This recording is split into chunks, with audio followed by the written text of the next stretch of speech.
ஆண்டவர் நல்லவர். ஒவ்வொரு நாளும் கர்த்தர் மகிமையில நிறைவு செய்கிறவர். அக்கினியில எலியா ஆரம்பித்தாலும் அதே அக்கினியில மகிமையாய் ஆண்டவர் எலியாவை நிறைவு செய்யும்படி உதவி செய்தார்.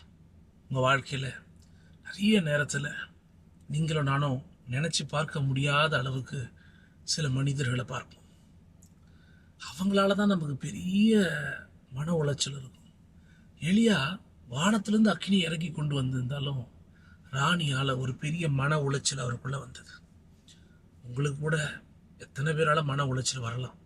அதெல்லாம் நீங்கி வெற்றியின் மகிமையில் ஒவ்வொரு நாளும் முடித்து ஒவ்வொரு நாளும் நிறைவாய் நடக்கணும்னா ஒரு 10 ஜெப குறிப்புகளை எடுத்து வச்சுருக்கேங்க. கர்த்தர் நல்லவர். நீங்களும் என் கூட சேர்ந்து ஜெபிக்கும்படி உங்களை அழைக்கிறேன். கர்த்தர் உங்களை ஆசீர்வதிப்பார். முதல்ல என்னென்னா, தொடங்கினதை நிறைவேற்றுகிறவர் தேவன். சொல்லுங்க பார்க்கலாம். ஆமாம், அக்கினினால் அவர் தொடங்கின காரியத்தை மகிமையினால் அவர் நிறைவேற்றினார். எலியாவை அப்படிதான் அவ்வளோ அழகாக கர்த்தர் கொண்டு போனார். அதுபோல் உங்கள் வாழ்க்கையில் ஒவ்வொரு இடத்தையும் கொண்டு போகும்படி கொஞ்ச நேரம் இந்த இரவு வேளையில் ஜெபம் பண்ணிட்டு படுங்க. ஆண்டவர் ஆசீர்வதிப்பார். 2வது, இறுதி ஜெபம். என்ன ஜெபம் அப்படின்னா, ஆரம்பம் அல்ல, இறுதியிலையும் பெரிய ஜெப வாழ்க்கை நம்ம வாழ்க்கையில் இருக்கணும். எப்பவுமே ஜெப வாழ்க்கையில் தெளிவாக இருக்கணும், ஜெபிக்கிறதுல தெளிவாக இருக்கணும்.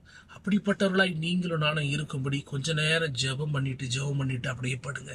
ஜெபம் ஒவ்வொரு நாளும் அதிகரிச்சுக்கிட்டே இருக்கணும். அதுவும் இறுதியில் எலியாவுக்கு ரொம்ப பலமாக இருந்தது. அதுபோல் நம்ம வாழ்க்கையில் இருக்கணும், நம்ம குடும்பத்தில் இருக்கிற ஒவ்வொருவருக்கும் இருக்கணும்னு சொல்லி கொஞ்ச நேரம் ஜெபம் பண்ணிட்டு படுங்க. தேவன் உங்களை ஆசீர்வதிப்பார்.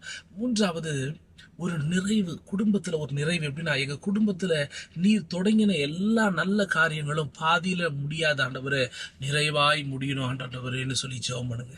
வண்டி வாங்க முடியலையா, வீடு பாதியிலே நிற்குதா, இப்படி எத்தனை காரியம் உங்கள் வாழ்க்கையில் தொடர்ந்து இருந்தாலும் அவைகள் எல்லாம் நிறைவாய் நிறைவேறும்படி அப்படியே கொஞ்ச நேரம் ஜெபம் பண்ணிட்டு படுங்க. தேவன் அதை பார்த்துப்பார். ஆமென். எஸ். 4வது பாருங்க, அக்கினி மழையின் ஒரு அனுபவம்னு வச்சுங்களேன்.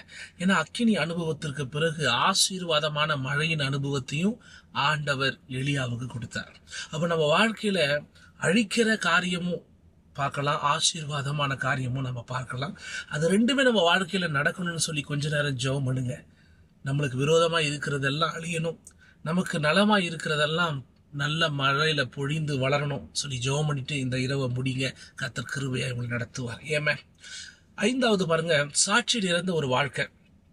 எங்க வாழ்க்கை தேவனுடைய அற்புதங்களை மற்றவங்களுக்கு சொல்ற ஒரு சாட்சி உள்ள வாழ்க்கையா எலியா வாழ்க்கை இருக்கிறது போல என் பிள்ளைங்க வாழ்க்கை, என்னுடைய வாழ்க்கை, இதெல்லாம் இருக்கணும் ஆண்டவரேன்னு சொல்லி உள்ளத்தின் ஆழத்திலிருந்து எவ்வளவு ஜெபிக்க முடியுமோ நல்ல ஜெபம் பண்ணிட்டு படுங்க. தேவன் அப்படிப்பட்ட ஒரு சாட்சியின் வாழ்க்கையின் அனுபவத்தை உங்களுக்கு பலமாய் கொடுப்பார். ஏன், நல்லா ஜெபம் பண்ணுங்க இந்த வேலையில். 6வது, நிறைவு பிள்ளைகளுடைய அடையாளத்தோடு இருக்கணும். எப்படின்னா, எங்கள் பிள்ளைங்க வாழ்க்கையிலையும் நீங்கள் வச்ச திட்டங்கள் எல்லாம் முழுமையாய் நிறைவேறணும் ஆண்டவரேன்னு ஜெபம் பண்ணுங்க. அதனால தான் எப்பவுமே 6வது பையன் நான் பிள்ளைகளுக்காக வச்சுருப்பேன். ஏன்னா அவங்க குடும்பத்தில் இருக்கிற பிள்ளைகள், உறவுகள், நண்பர்கள், பிள்ளைகள் எல்லாருக்காக ஜெபம் பண்ணுங்க. அவங்க வாழ்க்கை நிறைவாய் முடியணும், நிறைவில் முடியணும், தேவ நிறைவில்ன்னு சொல்லி ஜெபம் பண்ணிட்டு படுங்க. கர்த்தர் அப்படியே செய்வார். 7வது பாருங்க, ஜெப வளர்ச்சி. எப்படின்னா, ஆரம்பித்த விசுவாசத்திலேயே விசுவாசம் குன்றி போகாம முழுமையான ஆவிக்குரிய முதிர்ச்சி நம்ம குடும்பத்தில் இருக்கிற கணவர், மனைவி, பிள்ளைங்க, உறவுகள், நண்பர்கள் எல்லாரும் பெறணும். அப்படிப்பட்ட ஒரு அனுபவம் நம்ம குடும்பத்துக்குள்ள வரணும்னு சொல்லி கொஞ்ச நேரம் நல்லா ஜெபம் பண்ணிட்டு படுங்க. தேவன் அப்படிப்பட்ட அனுபவத்தில் உங்களை நடத்துவார். ஏமே. எஸ். 8வது பாருங்க, தேவனுடைய மகிமை. எப்படிப்பட்ட மகிமைனா, எங்க குடும்பத்தின் மீது உமது மகிமை இருக்கட்டும். எப்பவுமே பேசிட்டே இருக்கணும் இந்த வார்த்தையை சொல்லணும். நீங்க அவருடைய தேவ பிரசன்னமும் மகிமையின் அடையாளமும் என் கணவர், என் பிள்ளைங்க, என் வேலை, என் காரு, என் குடும்பம் எல்லாத்துலேயும் இருக்கணும் ஆண்டவரேன்னு நல்ல ஜெபம் பண்ணிட்டு படுங்க. தேவன் அப்படிப்பட்ட ஒரு மகிமையின் அடையாளத்தோடு உங்கள் குடும்பத்தையும் உங்களையும் நடத்துவார். ஆமென். எஸ். 9 பாருங்க, நிலைத்த ஆசீர்வாதம். சும்மா வந்து போகிற ஆசீர்வாதம் இல்லை, நிலைத்த ஆசீர்வாதம். எப்படி சொல்லுவது, வசனம் சொல்லுது, தற்காலிகமாக அல்ல. பாருங்க, அதாவது நிலத்துல விதைத்த எல்லாமே நிலைத்திருக்கிற ஆசீர்வாதத்தோடு எங்களுக்கு கிடைக்கணும்ப்பா, தற்காலிகம் இல்லைப்பான்னு சொல்லி நல்லா ஜெபம் பண்ணிட்டு படுங்க. இதான் கர்மேல் பருவத்தில் நடந்த ஒரு மிகப்பெரிய காரியம். அது நம்ம வாழ்க்கையில் நிலைத்திருக்கிற ஆசீர்வாதம். என் பிள்ளைக்கு வேலை கிடைக்கிறதா நிலைத்திருக்கணும், நல்ல மகனா அவன் மருமகளா நல்ல நிலைத்திருக்கிறவங்களா இருக்கணும். ஏன்னா இன்னைக்கு எத்தனை விவாகரத்து பல விஷயம் பார்க்குறோம். இதெல்லாம் மையப்படுத்தி நல்லா ஜெபம் பண்ணிட்டு படுங்க. தேவன் அவ்வளவு அற்புதமாக உங்கள் குடும்பத்தில் நடத்துவார். 10வது, அந்த கர்மேல் மலையின் மீது அக்கினி இறங்கினது போல, பிறகு மழை வந்தது போல அக்கினி அனுபவம், மகிமையின் அனுபவம், நிறைவின் அனுபவம் எல்லாத்தையும் என் பிள்ளைகளுக்கும் எங்களுக்கும் நீர் கொடுத்து நீரே எங்களை பலமாய் நடத்துவீராக தகப்பனே. ஸ்தோத்திரம் பண்ண சொல்லி சொல்லி சொல்லி ஜெபம் பண்ணிட்டு படுங்க. தேவன் உங்களை ஆசீர்வதிப்பார். ஆமென்.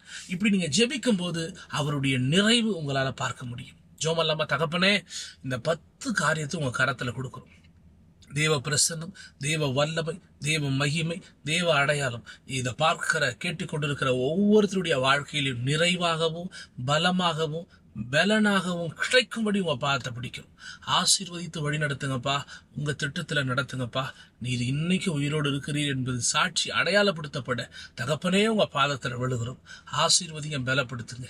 இயேசுவின் மூலம் ஜெபிக்கிறோம் எங்கள் ஜீவனுள்ள நல்ல பிதாவே, ஆமென். தொடர்ந்து ஜெபம் டிவியோடு இணைந்திருங்க. ஒருவேளை ஸ்க்ரீனில் தெரிகிற நம்பருக்கு வாய்ஸாகவோ டெக்ஸ்டாகவோ உங்கள் ஜெப குறிப்பை அனுப்புங்க. அதே போல் இந்த ஊழியத்தை நீங்கள் தாங்கணும்னு நினச்சிங்கன்னா தினமும் ₹1 தந்து இந்த ஊழியத்தை நீங்கள் தாங்கலாம்.